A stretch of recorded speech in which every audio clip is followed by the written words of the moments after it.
Hi, today we're doing a tutorial on drawing the hand. A hand basically consists of the palm, a section of the palm that gets connected to our thumb, and then we have our four fingers here. Each of them are consistent of three different cylinder shapes, and then we have our thumb, which is consistent of two. Now we have our fingernails, which depending on the depth of the nail bed and so on and so forth will change depending on the person. Now throughout the back of the hand we have a bunch of tendons that you have to look at, and then in the front you have to worry about how these are rounded and the curves of the hand and how they are affected by when you move your hand. I have a picture for us today of Drew Barrymore's hand. It's just kind of perfect for showing a kind of a classical hand pose. So first things first, we want to make sure that we kind of start off with blocking out those general shapes that you're talking about. So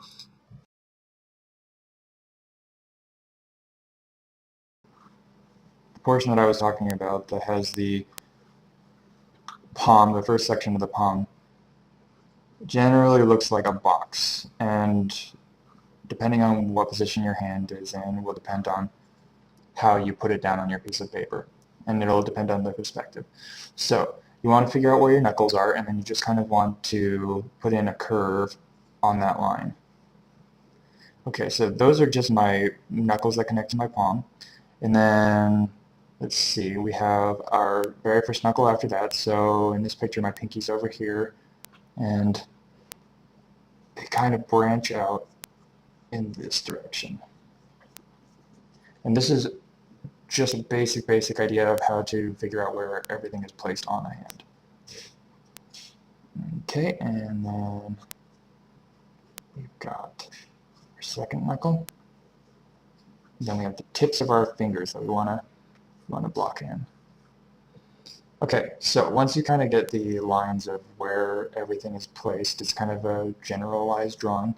You want to start separating where each of the fingers are.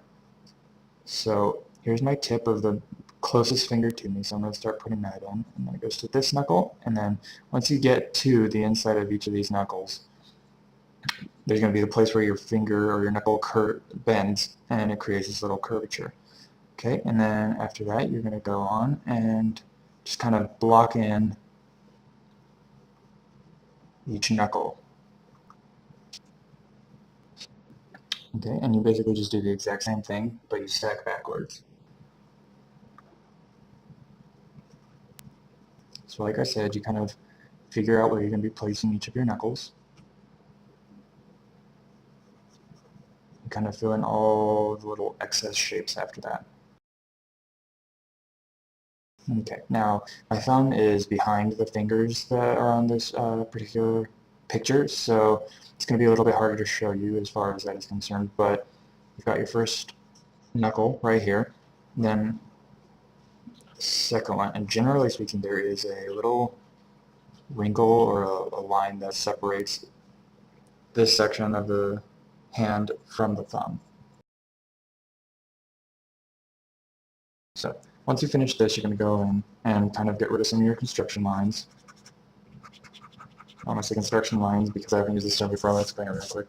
When you put down a bunch of excess shapes and you kind of figure out like what the general look of your hand or whatever you're drawing, you're going to have a bunch of extra lines in your drawing. So unless that's your style, unless that's what you're going for, you just go through and you kind of get rid of all those so that you can do some more refined work. So now that you have a general blocked in finger, you just want to go into where you're looking at your picture or your subject matter. Sometimes if you're lucky enough to have a live model in front of you, you can really figure out the shaping of whatever you're looking at, in this case the hand, and you're just going to be able to figure out where all these follow-through lines are.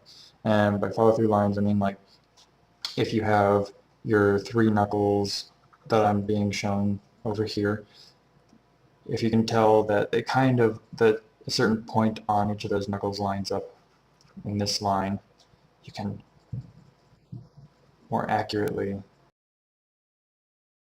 express those lines. So now we're going to quickly go into how you put in a nail at the end of one of your fingers. So you've got this last knuckle right here. Okay, so everybody's nail bed looks a little bit different, so you're going to have to go by eye on this, but as a general rule of thumb, no pun intended, you're going to be just kind of blocking in how far down into the finger your nail goes and how far towards the end of the tip it goes as well. And then you're generally going to get a shape that resembles almost a conical shape, more of a cylinder. And what you want to make sure of is that when you create this nail, you want to make sure that you're allowing enough space on the knuckle for the nail to actually go under the skin like it does in real life. And so I think that's all that you need to know as far as like the general idea of how to sketch a hand. Um, like I've said in every video before this, that everywhere on the human body is pretty much rounded. There's not a whole lot of spaces you can find that aren't. So just remember every wrinkle, every curve on the hand, it's all very rounded. So just make sure that if you're wanting to make these look a little bit more realistic or a little bit more photoreal, you can make sure that they're all kind of these soft blends of different shades. Okay, I'm going to go in and I'm going to just sketch this in real quick and make sure that everything is accurate, and so I can show you how this process works for me.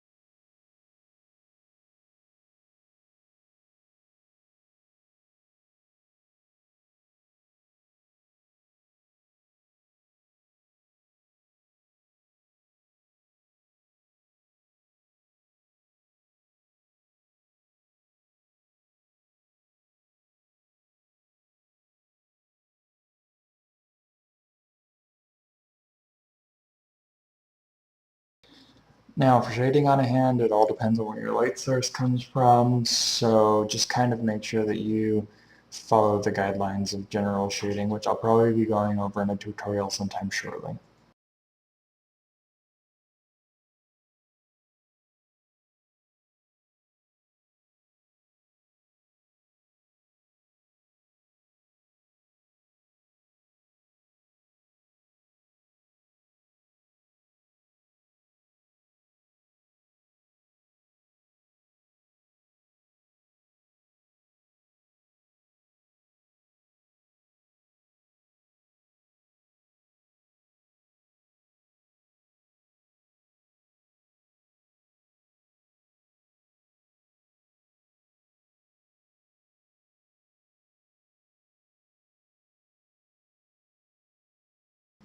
Well, thank you very much for watching. I hope this was informative. If you have any sort of questions for us, then just ask right down below or go to our site and contact us through there.